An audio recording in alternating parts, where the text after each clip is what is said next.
And welcome everyone. We come to the second session, having looked at democracy matters inspired by Athens and Jerusalem. We turn this evening to explore the practice of democracy. And again, we owe a lot to the ancient Greeks and the ancient Hebrews for democracy and democratic societies. We have been inspired by Athens and Jerusalem. Athens gave us the word democracy. The Greek word was demokratai, which literally means power of the people. Demos, or people holding significant power. Demos means the common people, in contrast to elite. So democracy is about the power of the common people, the whole body of citizens. Now that may strike us as something to be recovered in the practice of a more real democracy. The Greeks gave us another word which they believed was central to democracy. And the Greek word was cosmopolites, which means citizen of the world. It wasn't enough to be a local citizen. One was a citizen with every other being in the world. We belonged to a world community, and that they felt was essential to democracy. Not enough to be British or Irish, a European citizen or an American citizen. We are citizens of the world, and for us, that is a bigger idea than it was for the ancient Greeks. In an interdependent world, a shared planet, we need to return, I think, to this idea and look more deeply at what it means to be global citizens. Even more than that, what does it mean to be Earth citizens? They are, it seems, experimenting with democracy in Australia. Australia has been stuck with a two-party system for a long time, and it seems it isn't working. Does a dysfunctional two-party system sound familiar? After the election of 2022, a new member of the Parliament in Australia, in her opening speech, said that party government is a system that is out of date. It is a cumbersome, unbusinesslike method of running the country. It has been said that we Australians are a diverse and complex nation of 25 million people, and 25 million into two doesn't go. Maybe we should say that 1.9 million into two doesn't go in Northern Ireland either. It is believed that they are on the precipice of a transformative era for democracy in Australia. The 2022 federal election was about a realignment of how the political system works. And one of the ways this is working in Australia, it seems, is through grassroots organisations. Some are called voices off, others voices for. In many cases, they are kitchen table meetings. In response to an increasing inequality and power imbalances in Australia, a Victoria Women's Trust organised a kitchen table meeting in the late 1990s. The idea has grown, a practical model of community participation, changing the nation one kitchen table at a time. Citizens' views count, and ways are being proposed to allow as many people as possible to deliberate on democratic outcomes. They are talking of citizens' juries, community assemblies, and deliberative polls. They also speak of citizens' assemblies, which we have in the Republic of Ireland, not forgetting a permanent citizens' assembly in the German-speaking region of Belgium. 24 citizens who serve for 18 months. In Australia, they are talking of dealing with issues such as climate change democratically, in deliberative conversations around kitchen tables, and in our Houses of Parliament. And if they don't do that, all they will be left with, they feel, is authoritarianism. Saving the world and saving democracy are the same, and Australia is working through grassroots movements to do it and to change a dated two-party political system which cannot govern effectively. It's a model of participative and deliberative democracy. Participative and deliberative democracy are crucial to the practice of democracy, and we will return to these crucial elements of good practice. There are other elements of democracy of which we take note. One, beyond the vote and majoritarianism. We go out, we vote every 5 years, or about 50% of the electorate do. Voting is the more obvious view of democracy. Some politicians may be happy that we think this way, but voting at the polls every so often is not what makes democracy democratic. It is a freedom we should not neglect, but it is a minor part of democracy. Nor is democracy the tyranny of the majority. We think of democracy, I suppose, as majoritarianism, or at least ruled by the majority. We must abide by the majority vote, but majoritarianism can become a tyranny, dominating, sidelining, and silencing minorities.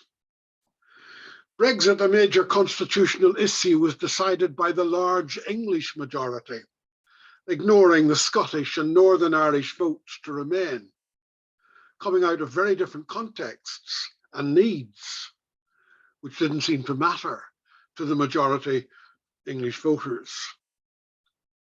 For 50 years, the majority, large majority for different reasons, ensured not two-party, but one-party rule in Northern Ireland. It could hardly be described as democracy in practice. Now things have changed and democracy has left us with two-party sectarian politics.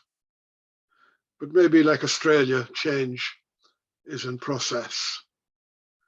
And the elimination of dissent is the diminution of democracy. Second, human rights. At the heart of liberal democracy are human rights. The rights are there to protect citizens from one another, from tyranny, from totalitarian or even majoritarian rule. After World War II, the United Nations produced the Universal Declaration of Human Rights, and rights have now become political, economic, cultural, and environmental rights. Preservation of power, privilege, or dominant rule is unlikely to want a rights-based democracy. Rights call abuses of power and domination into question. There is not, I think, a culture of rights in Northern Ireland. We struggle to establish a Bill of Rights. We may have little appetite for human or cultural rights, but for much of the 20th century, Europe shared this democratic deficit. Much changed in Europe, but now the hollowing out of democracy is also the diminution of rights. But human rights are an essential part of democracy. The rule of law. This is why a democracy needs an independent judiciary and system to keep a state in check. The state is not above the law in a democracy. The rule of law, understood as rules binding on the most powerful political actors, had its origins in religion. But religion now in Europe is no longer a strong political actor or enforcer of law on society. The rule of law now in liberal democracies stands above the state, stands above also religious institutions. Whether Prime Minister, President, Monarch, Archbishop, or banker, no one is above the rule of law. The difference between good and bad government is often the rule of law. And it is why corruption in government needs and can be called and named. The rule of law is at the heart of democracy, and where there is corruption or the rule of law is flouted by those in power, democracy is diminished. The late Tom Bingham, who was Lord Chief Justice of England and Wales, described the rule of law as one of the great unifying factors in a world marked by many differences. And he said that the rule of law was, quote, perhaps the greatest, the nearest we are likely to approach a universal secular religion It remains an ideal, but an ideal worth striving for in the interest of good government and peace at home and in the world at large. Democratic accountability. Democratic accountability follows from the rule of law. There are mechanisms of accountability built into parliamentary systems, and sometimes the system does hold people to account. But accountability goes deeper, and our assembly members, Dáil deputies, and members of parliament are ultimately held to account by the people. For the Greeks, demokratai was the power of the people. And one of the meanings of the Greek word for justice, dike, meant trial, verdict, or judgment. The American Declaration of Independence began with "We the people," though that was confined to males and white people. It was shaped in no small way, though, by the Scottish Enlightenment, and in particular by an Irish Presbyterian, Francis Hutcheson. Hutcheson grew up near Carryduff, and he taught philosophy at Glasgow University. At the heart of his philosophy was treating everyone as someone of value. And as an ordained Presbyterian minister and the son of a Presbyterian minister, he probably was familiar with every person in the image of God from the Hebrew poem of Genesis. Freedom of opinion and religious tolerance were radical ideas of Hutcheson. But perhaps the most radical idea in his philosophy was the right to resist tyranny. If trust between governed and those who govern breaks down, if the common good of civil society breaks down, there is the right, he said, there is also the obligation to resist. Hutcheson's philosophy was that sovereignty lay not with monarchs or governments, but with people. Power belongs to the people, is derived from the people, and is only and always exercised by the consent of the people. And this is the fundamental principle of responsibility and accountability. Politicians are not the elite, and the weakness in our practice of democracy may be our representative democracy, where we vote people in and then leave them to get on with governance and legislation. But power lies with the people, and politicians are answerable and accountable to the people at all times. We, the people, as a more authentic expression of democracy, might change the working of our politics, governing and legislative bodies. That calls for more participative and deliberative democracy, more civic fora, citizens' assemblies, civic conversations, kitchen table discussions. Let's break there, and Loretto will allocate us to rooms, and we can look at a couple of questions for conversation and discussion. We are the heirs of Athens and Jerusalem. How important are these two traditions to our practice of democracy? And then, how significant is the philosophy of Francis Hutcheson to our practice of democracy and democratic accountability?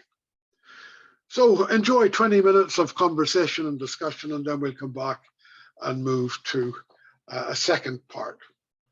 Enjoy. Let's look at pluralist democracy for a moment.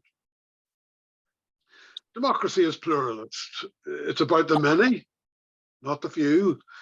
And modern democracy in its earliest expressions, such as American democracy, as we've said before, was initially way back in those days male, and it was white. And making America great again is about white supremacy in a country where the demographics are well on the way to a white minority. But the demographics have also changed in Northern Ireland, where in 2020 at partition there was a 2-to-1 Protestant majority. Today, with a small majority, Catholics have overtaken the Protestant community. It was never supposed to happen. The Northern Ireland Protestant state being believed by many to be divinely chosen and inviolable. America also was chosen and inviolably white, but in history, I suppose, nothing is guaranteed, nothing is inevitable, the future is always surprising. Democracy is pluralist. It's similar, I suppose, to the church's word Catholic, which really means here comes everybody.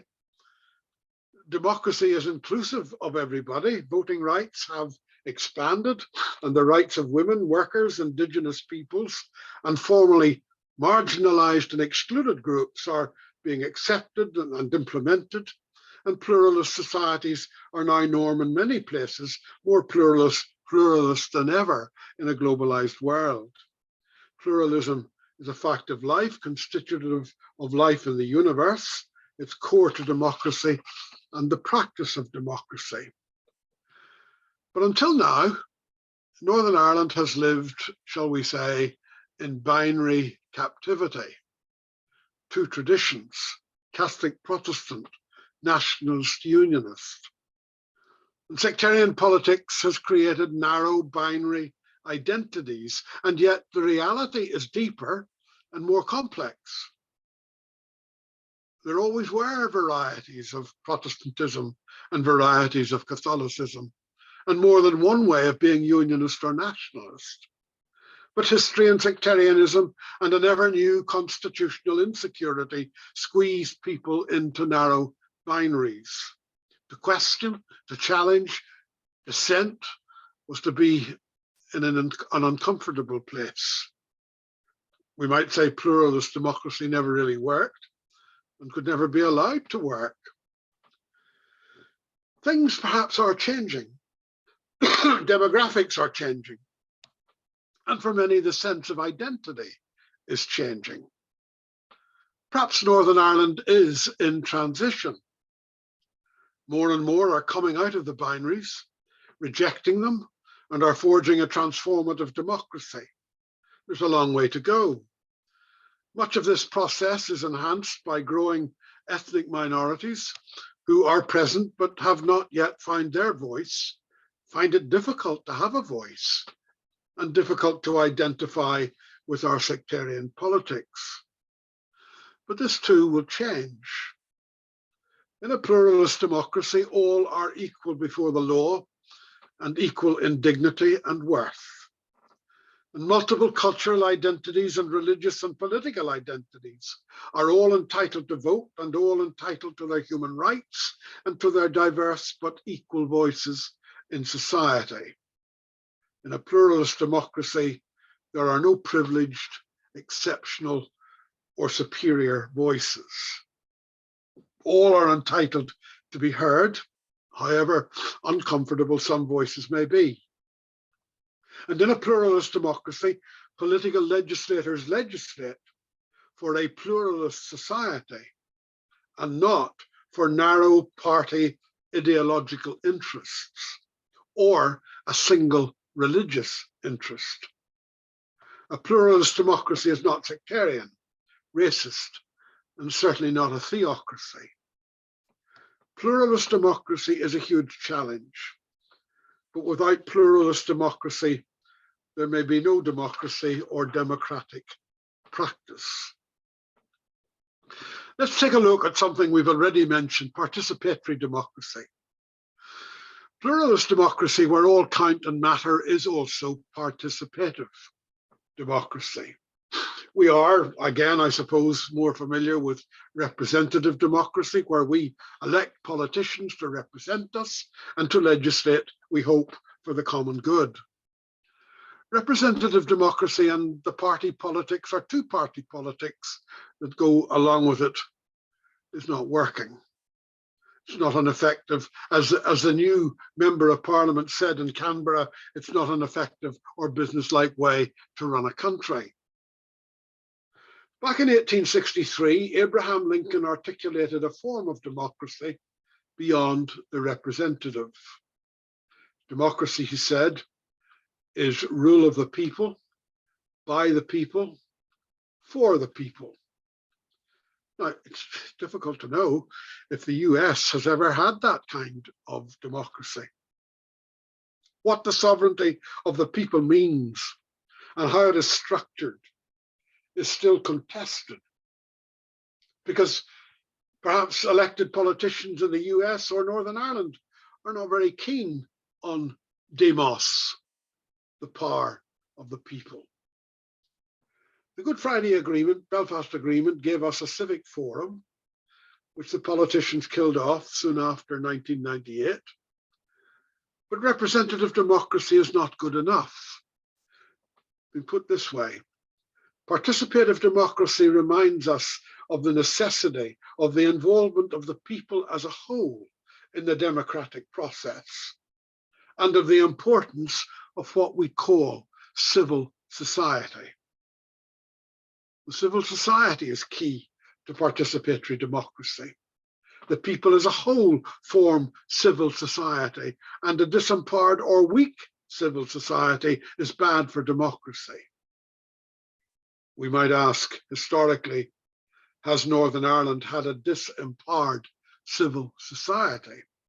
And if so, why has that been? Civil society needs initiatives to create local civic fora, regional and local citizens' assemblies, networks of civic conversations, kitchen table discussions, where people can engage in participatory democracy, exploring the major public issues: health, housing, education, economy, environment, the big issues that are bread and butter and make for or are hindering a common good. Societal, human, and eco-flourishing needs the participation of the people as a whole, and creative and active civic conversations can lead to a more participative democracy and greater civic political collaboration beyond narrow and sectarian party politics to a greater common good. Civic fora, citizens' assemblies, civic conversations, kitchen table discussions, or whatever we call them, are not alternative or oppositional to elected politicians. We are all in it together in a participative democracy. Let's take a look then finally at what we are talking about, or may think we're talking about, when we talk about deliberative democracy. This may sound similar to participatory democracy, but it's a little broader and wider in its scope. Democracy is, I think, under threat in the Western world, in Europe and in North America.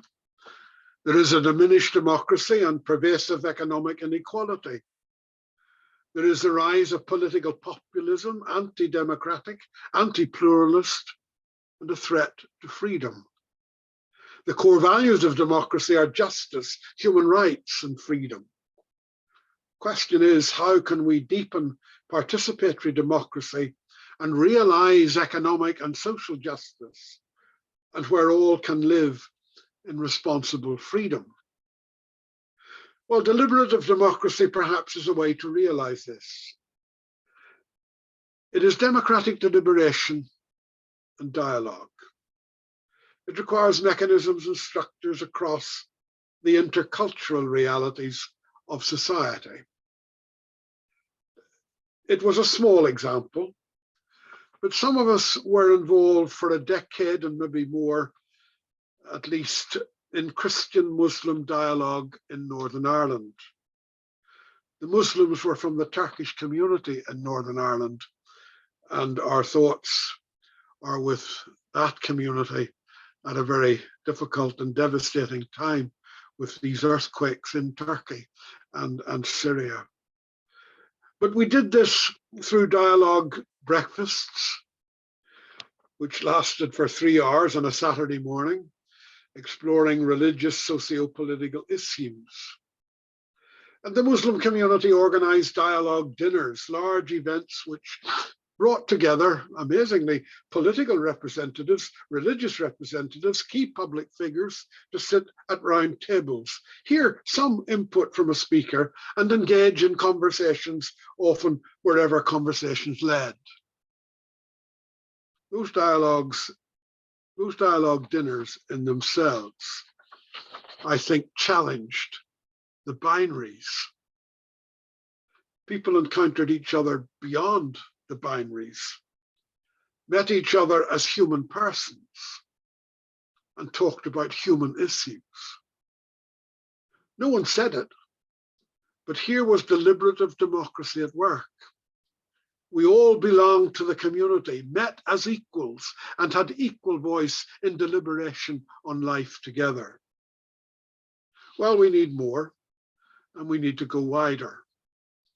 Deliberative democracy and dialogue can happen, for example, through social media. A lot of negative about social media, but there are positive potentials and opportunities as well.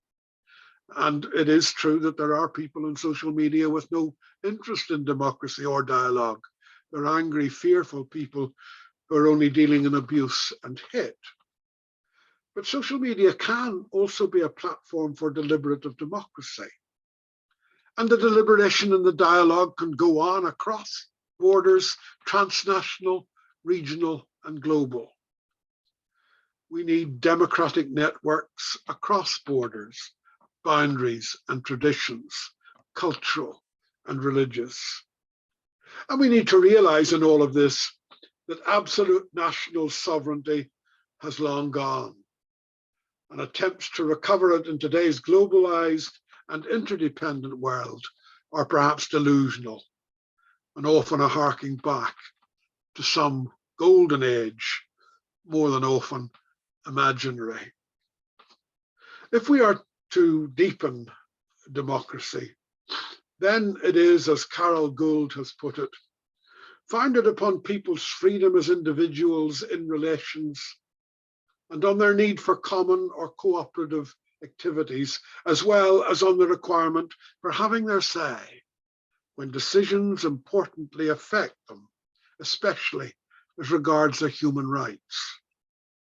Democracy is based on the centrality of both action and interaction in social life, and necessarily also involves the intense interaction among existing communities within a more interconnected world. So deliberative democracy is about democratic networks, which are social movements and networks of solidarity that can construct local and global justice on the ground. It is the practice of democracy with a heart, democracy with values, not only justice and freedom, but democracy with compassion, or compassionate democracy. So what we've tried to explore is, I think, the praxis of the democratic vision, a democracy that is always to come, always in the shaping and in the making. We can have, for the rest of the evening, an open, friendly, democratic, free discussion and conversation. A couple more questions that might spark something. What are the challenges we face with pluralist democracy? How much pluralism can we cope with in our practice of democracy?